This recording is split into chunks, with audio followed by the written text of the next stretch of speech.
경제 현안을 보다 쉽게 풀어보는 경제 읽기 시간입니다. 오늘도 다양한 경제 이슈들 김광석 한양대 겸임 교수와 살펴보겠습니다. 안녕하세요. 네. 안녕하십니까? 안녕하세요. 오늘 교수님의 의견을 기다리시는 시청자분들이 참 많을 것 같습니다.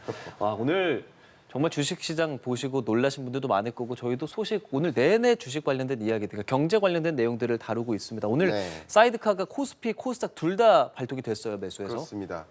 얼마 전에도 사이드카가 발동이 됐었는데 예. 그때는 이제 매도 사이드카가 발동됐습니다. 예. 이 사이드카의 개념은 주식시장이 급등락이 너무 심할 때 그 급등락을 변동성을 완화하기 위한 조치로서 발동을 하는데 너무나 급락세가 강했을 때 사이드카를 또 발동시킬 수도 있고 지처럼 급등세가 또 너무 심할 때 또 매수 사이드카를 발동하기도 합니다.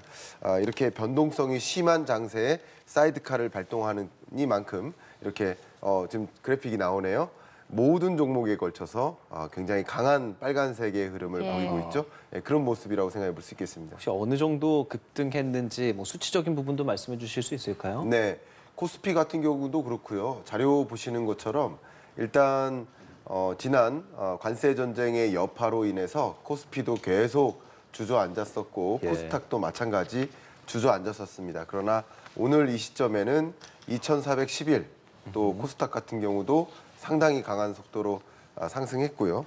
종목도 역시 마찬가지입니다. 하이닉스나 삼성전자나 예. LG에너지솔루션이나 시가총액 상위 종목들 대부분이 이렇게 강한 상승장을 이어갔고 이런 것은 거의 예견됐다시피 한 모습인데 그래요.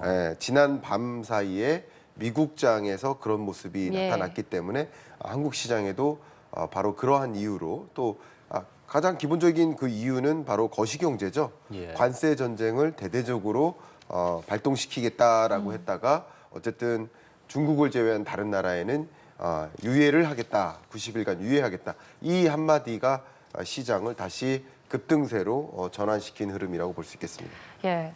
미국 시장도 많이 올랐고 우리나라 국내 주가도 많이 올랐는데 이 질문을 좀 드려보고 싶은 게 그러면 주식을 지금 사야 하나요? 말아야 하나요? 네, 그 질문을 참 많이 듣는데요. 예. 그 결정은 여러분이 스스로 하시는 겁니다. 당연하죠. 네, 당연하죠. 사야 하는가 말아야 되는가는 오늘 이런 종류의 이야기를 들어보고 사야 될 것인지 말아야 될 것인지에 대한 판단을 하시는 게 맞지 않을까 의견을 드리고요. 지금 같은 경우는 모든 것이 이 관세 전쟁의 여파에 따른 것이다.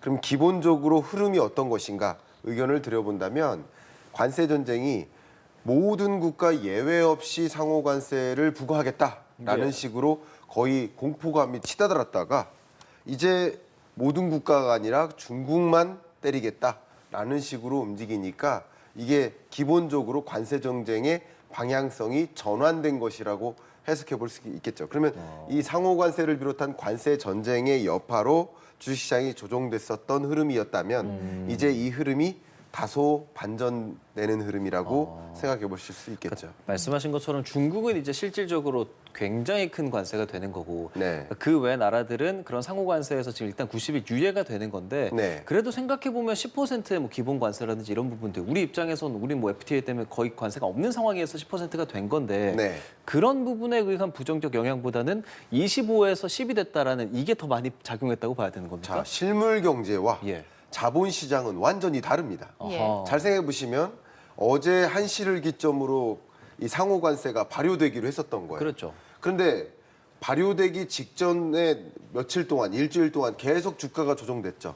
그럼 관세가 발효된 수출 실적에 부정적 영향을 미쳤는지 보자는 거죠. 예. 전혀 영향을 미치지 않았죠. 근데 주가는 사전에 조정됐죠. 아. 심리적으로. 그러니까 이게 굉장히 중요한 겁니다. 사전에 조정됐던 건 뭐예요? 상호 관세 발표와 함께 판넬 들고 기억하시죠? 예. 판넬 들고 나 이렇게 관세 부과하겠다. 지금 옆에 장면이 나오네요. 이때 이후로 계속 조정됐었던 겁니다. 예. 근데 관세가 발효된 건 대략 한 일주일 후죠. 그러니까 어제 한국 시간으로는 어제 이 시간입니다. 예. 1시 1분 기점으로. 그러니까 결과적으로 실물 경제적으로 영향이 있어요, 없어요? 없죠. 근데 실물 경제적으로 보면 지난 발표 시점 이전과 비교했을 때 어쨌든 관세가 10% 추가 부과되는 건 맞아요. 그러니까 발표 시점, 발표일로부터 지금과 비교를 한다면 실물 경제적으로 수출이 까다로워진 건 맞습니다. 그렇죠? 근데 주식시장에서는 발효되기 전 단계에서 엄청난 관세 전쟁이 치달을 거야. 또 미국이 이렇게 하니까 중국도 보복할 거야. 미국은 그 보복에 대한 또 다른 보복 조치를 단행할 거야. 이게 계속 공포감이 치달았던 거예요. 그러니까 이런 것들이 주식시장을 억눌렀었다면 이렇게 억눌러진 가격 하에서 또 다른 전환, 세계 주요국에 대해서는 유예해주겠다라는 이건 희망적 메시지죠. 이게 또 주가를 급등시킨 것이니까 실물 경제적으로 수출입에 영향을 주는 것인지 자본시장의 주가를 급등락시키는 것인지 좀 구분해서 이해하시는 게 좀 도움이 되지 않을까 의견드립니다. 주식도 그런 변수가 있고 그리고 환율도 상당히 많이 올라 있는 상태였어요. 이 네. 환율에 대해서도 뭐 위안화 이런 것들이 변수가 될 수 있다라는 분석도 나오는데 네. 교수님 의견도 궁금합니다. 네, 어쨌든 미중 무역 전쟁은 계속될 것이다. 예. 현재로선 그렇게 가정하시면 좋겠고요. 제가 굉장히 조심스러운 의견을 드리지만 미중 무역 전쟁도 상당히 극도로 치닫게 되면 그 극도로 치닫는 그 시점에서 갑작스럽게 정상회담을 한다든가 뭔가의 화해의 물결로 급물살을 탈 수도 있습니다. 이 관세 전쟁의 양상은 이거 굉장히 중요한데 이 부분 한번 말씀드릴까요? 예. 여러분 바이든 행정부는 예. 뭐를 가지고 중국을 공격했어요? IRA 칩스법. 법을 가지고 공격했어요. 쉽게 말하면 관세가 아닌 비관세 장벽을 가지고 중국을 공격한 겁니다. 예. 근데 이것은 호떡 뒤집듯이 뒤집을 수 있어요, 없어요? 없어요. 왜냐하면 국회를 통과한 법을 가지고 지속적으로 방향성을 가지고 공격을 취하는 거예요. 그런데 트럼프는 지금 이 모든 전쟁이 관세 전쟁이니까 의회를 통과하는 법을 통해 공격하는 것이 아니라 행정명령을 가지고 공격하는 것이니까 예. 언제든지 행정명령은 취하하고 바꾸고 할 수 있습니다. 근데 이렇게 미중 간의 무역 전쟁이 전개되다가 언젠가는 급격히 화해 모드로 전환되는 일이 있을 수 있다. 예. 이 말씀 드리고요. 근데 그러기 전까지는 미국이 강력하게 압박을 가하는 동안 중국이 대응책이 있습니다. 어떻게? 위안화를 급격히 유동성 공급을 늘리는 거죠. 예. 공급을 늘리면 어떻게 될까요? 위안화 가치가 급락하겠죠. 그럼 위안화 가치가 급락하면 관세를 매기는 효과가 상쇄됩니다. 이해가세요? 관세를 매기면 수출하기 어려워지지만 또 위안화 가치를 급락시키고 상대적으로 달러 가치를 급등시키면 아무래도 중국에서 제조하는 제조기업 입장에서는 미국에 수출하는데 걸림돌이 상쇄되어 사라질 가능성이 있겠죠. 그런 것들이 결국 이 환율을 외환시장을 급등락시키는 요인으로 작용한다 이렇게 해석해 볼 수 있겠습니다. 예, 지금 저희가 계속 말하고 있는 것처럼 트럼프 행정부가 또 말을 바꾼 거잖아요. 그러니까 네. 중국을 제외하고는 다른 나라들은 90일 정도의 유예 기간을 주겠다라고 네. 말을 했는데 그렇다면 트럼프 대통령은 왜 갑자기 이렇게 결정을 한 것인지 혹시나 미국 내 투자자들의 어떤 이런 우려를 좀 반영한 것이 아닐까 이런 의견도 나오고 있거든요. 어떻게 보십니까? 자, 뭐 두 가지 해석이 가능합니다. 첫 번째, 미 재무부 장관 베센트는 지금 이런 모든 일들이 이미 계획된 것이다 라고까지 얘기했습니다. 그럼 정말 야 진짜 언론의 핍박을 좀 받을 수도 있겠지만 어쨌든 이미 계획된 일이다 라고 얘기했어요. 그럼 이미 계획된 일이라는 가정하에서 말씀을 드리면 공격을 할 때 공격할 거야 그러니까 협상 들어와 라고 하는 것보다 공격을 먼저 취하고 그리고 협상 들어와 하는 게 조금 더 과격하겠죠. 선빵 때리는 그렇습니다. 되겠습니까? 그러니까 골목길에서 깡패를 만나요.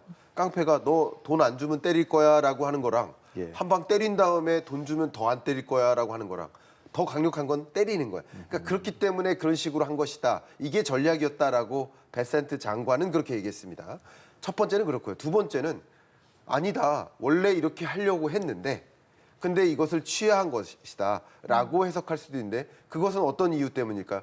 어쨌든 트럼프 행정부는 트럼프라는 미 대통령이나 여러 의원들은 중요한 목표가 뭐예요? 중간선거 승리예요. 그러니까 중간선거에 승리하기 위해서 이런 관세 전쟁을 취해 왔는데 해보니까 오히려 역풍이 더 셀 것 같아. 예. 중국을 더 위대하게 만드는 일이 될 것 같아. 예. 하는 일이 있다 보니까 엄청난 시위가 일어났죠. 미국 국민 60만 명이 hands off, 그러니까 손 떼라라는 시위가 대대적으로 50개 주에 걸쳐서 일어났습니다. 이런 것을 보면서 안 되겠다. 오히려 중간 선거에 부작용을 주겠다. 그러느니 이어가지 않는 게 낫지 않을까 하는 관점에서 어쨌든 결론적으로 hands off, 손 떼는 결과를 취한 것이라고 해석해 볼 수도 있겠습니다. 그 두 가지 중에 어떤 것인지는 그 누구도 알 수 없지만 예. 결론적으로는 이랬다 저랬다 뒤집을 수 있는 정책이다. 그러면 제가 이 부분 더 중요한 거 말씀드리면 남은 90일 동안 예. 어떤 협상의 과정에서 미국의 요구를 어떤 국가가 잘 들어주는지를 지켜보다가 이런 나라들은 예외 조치해주면 안 되겠네, 유예시키면 안 되겠네, 바로 공격을 또 취할 수도 있는 거죠. 언제든지 말을 또 뒤집을 수 있는 것이기 때문에 모든 것을 안도할 수는 없는 상황이다. 이렇게 의견 드리겠습니다. 보란 듯이 맞대응을 하겠다는 중국에 대해서 상호 관세를 굉장히 높게 하고 다른 국가들은 이제 유예 조치를 해주는 거란 말이죠. 그렇죠. 중국 입장에서는 지금 맞대응 전략이 중국에서 말하고 있는 것들이 거의 100% 맞대응까지 가고 있는 거라고 보십니까? 아니면 중국에 또 다른 카드들 또 남아 있습니까? 카드들이 남아 있습니다. 굉장히 중요한 카드들이 남아 있습니다. 한번 생각해 보세요. 미국이 중국으로 수출하는 물량과 예. 중국이 미국으로 수출하는 물량 뭐가 더 큽니까? 중국이 더 큰 예. 거죠. 그러니까 무역 적자인 거예요, 미국은. 그럼 대규모 무역 적자를 경험하고 있는 나라가 예를 들어서 중국이 수출 물량이 많으니까 관세로 공격을 하는 거예요. 그럼 그건 엄청난 공격이 됩니다. 근데 중국 입장에선 같은 상응하는 공격이 될까요? 같은 관세로만 맞대응한다면 상응하는 공격이 안 돼요. 그러니까 트럼프 행정부는 오른팔이라는 사자처럼 오른팔이 굉장히 세요. 예. 이걸로만 때리는 거예요. 근데 중국은 호랑이에요. 그럼 호랑이는 한 팔이 세다기보다는 두 팔을 같이 때려야 같은 힘이라고 볼 수 있습니다. 실제 이 호랑이와 사자의 싸움이 그래요. 예. 사자는 오른 한 팔로만 싸우고요. 호랑이는 양팔로 싸웁니다. 이게 무슨 말이냐면 한 팔로만 싸우면 호랑이가 지죠. 근데 양팔로 싸워야 돼요. 그 양팔이 뭐냐? 히토류 공급 차단하겠다. 혹은 미국에 대한 기업 제재를 단행하겠다. 또 우리가 이만큼 미국 국채를 보유하고 있는데 국채를 전량 매각할 수도 있다.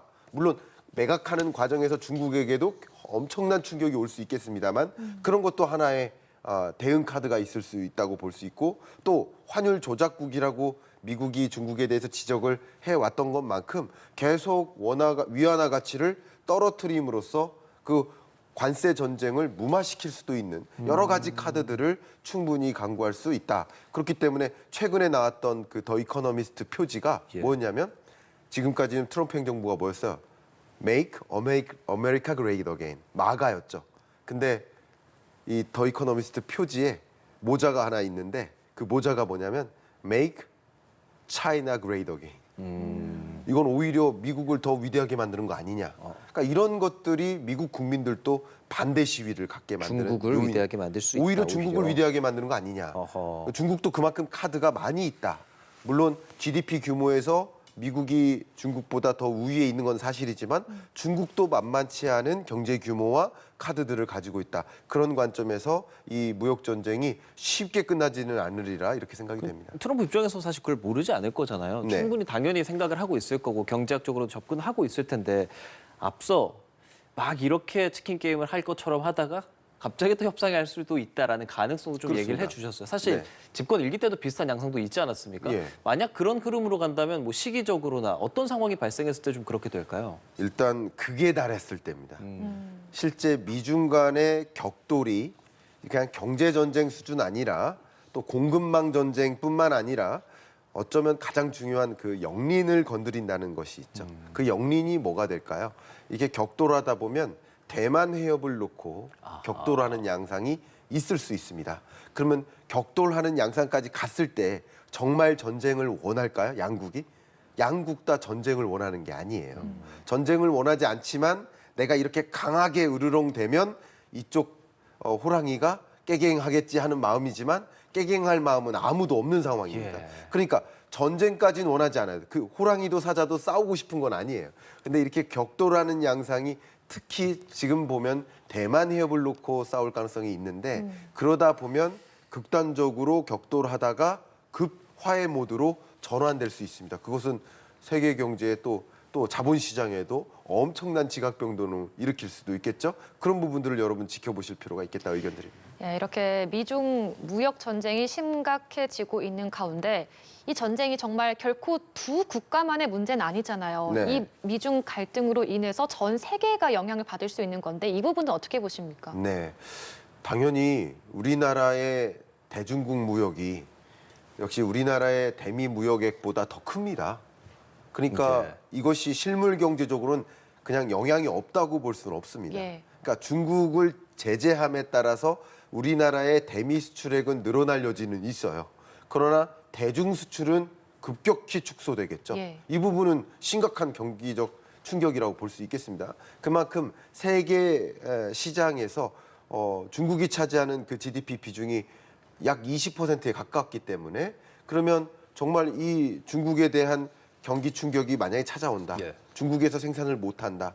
그러면 중국 경기 둔화는 중국에 의존하고 있는 수많은 국가들에 대한 경기 둔화 사인으로 갈 수 있겠죠. 단기적으로는 이런 요인들도 생각해 볼 수 있겠고요. 미중 간의 무역 전쟁이 격화되면 기본적으로는 이 불안정성 혹은 공포감 이런 것들이 잦아들기 어렵겠죠. 그렇기 때문에 자본시장에서도 오늘 같은 경우는 직전일보다는 굉장히 큰 호재라고 판단하는 거니까 자본시장에 급등이 있을 수 있지만 또 이것이 반영된 주가라고 한다면 여기서 또 올라갈지 말지의 여부는 또 미중 간의 무역 전쟁의 경과가 작용되지 않을까 이런 시나리오를 저는 그려볼 수 있겠습니다. 그러면 지금 중국을 제외하고 나머지 나라에 90일 유예를 줬잖아요. 트럼프 네. 입장에서 90일 유예라는 건 90일 동안 미국에 유리하게 좀 협상 카드 좀 갖고 와라라는 입장도 될 수 있을 것 같은데 네. 중국을 약간 본보기로 보여준 거잖아요. 그럼 다른 국가들이 과연 트럼프 대통령이 만족할 만한 어떤 협상 카드를 다 가지고 오겠습니까? 아니면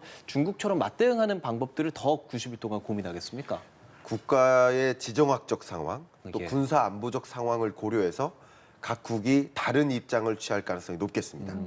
안타깝게도 우리나라는 예. 군사 안보적으로도 상당 부분 의존하고 있기 때문에 우리나라에 더 유리한 협상 카드를 끌어내기는 상당히 어렵지 않을까라고 저는 객관적으로 그렇게 평가합니다. 예.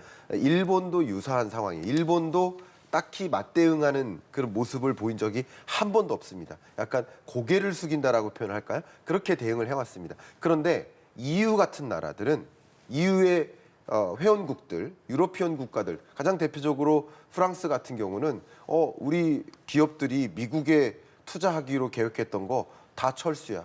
안 돼. 왜 그럴까요? 기업들에야 미국에서 돈 벌 수도 있어요.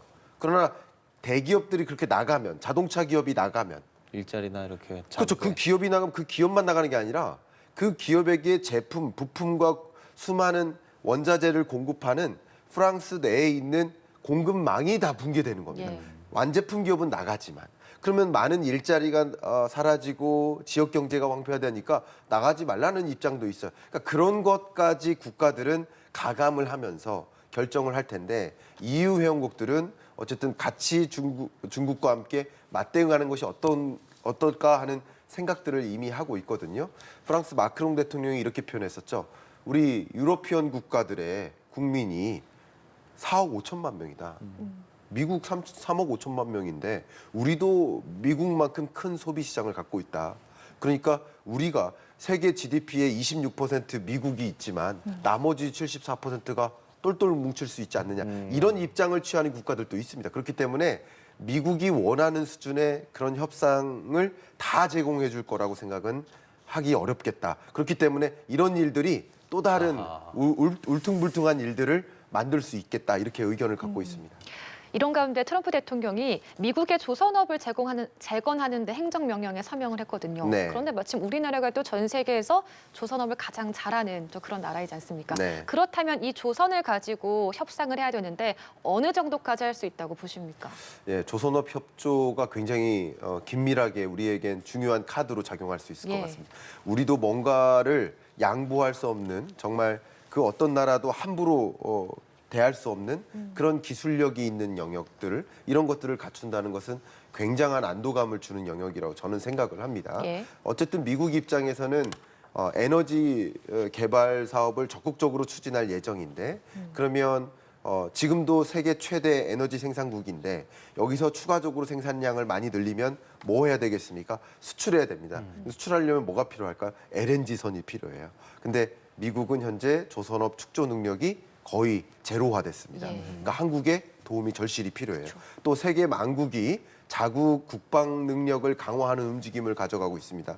그러면 해군 선적 혹은 항공모함 이런 것들을 더 완비해야 될 필요성이 있어요. 그런 관점에서 미국은 당연히 해군함 수출을 하고 싶을 겁니다.